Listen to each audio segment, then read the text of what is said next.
ഓ, എൻ്റെ ചേച്ചിയുടെ കല്യാണമല്ലേ അടുത്ത ആഴ്ചയിൽ. ആണ്ടുതോറും നടത്തി വരുന്ന കല്യാണം നിൻ്റെ ചേച്ചിയുടെ അല്ലേ?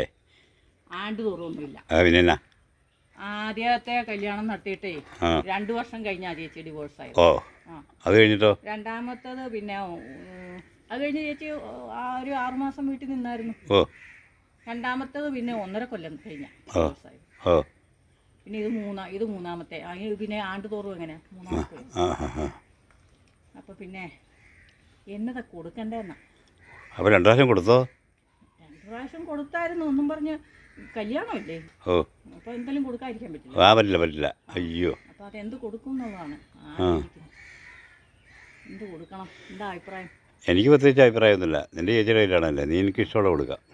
ചെറുതായിട്ട് കൊടുത്താൽ പോരാ, വലുതായിട്ട് കൊടുക്കണം. അയ്യോ, കനത്തിന് കൊടുക്കണം. പിന്നെ കല്യാണം തുടരെ വന്നുകൊണ്ടിരിക്കണേയാണല്ലോ, അപ്പോൾ കനത്തിൽ കൊടുക്കണം. കനത്തിൽ കൊടുക്കണം. കനത്തിൽ കൊടുക്കണോ?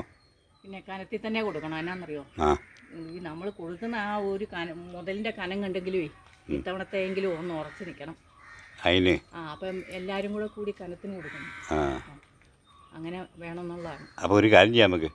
നിനക്ക് കനത്തിലല്ലേ കൊടുക്കണ്ടേ? കനത്തിന് കൊടുക്കണം. അതിന് സാധനം ഞാൻ കാണിച്ചു തരാം. വാ, ഈ വാ, ഈ കനത്തിൽ കൊടുത്താൽ വാങ്ങാൻ പോകാനാണ് ഈ വേഷത്തിൽ. അല്ല, ആ വേഷത്തല്ല, ഞാൻ ഒരു സാധനം. ഇത് നാണക്കേട. അല്ല ആ നാണം കെടുതൊന്നും വേണ്ട, നീ വാ.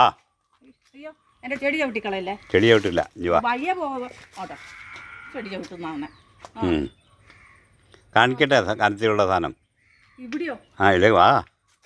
ചവിട്ടിക്കളയല്ലേ. ദേ കിടക്കണം കനത്തിലുള്ള കാര്യം. എന്നത്? ഈ ആട്ടുകല്ല്. ഇതോ? കനം ഒട്ടും കുറയില്ല. നല്ല കനമല്ലേ? കല്യാണത്തിന് ഇത് കൊടുക്കും. അത് കൊടുത്താൽ മതി ഇപ്പം തൽക്കാലം. അയ്യോടാ.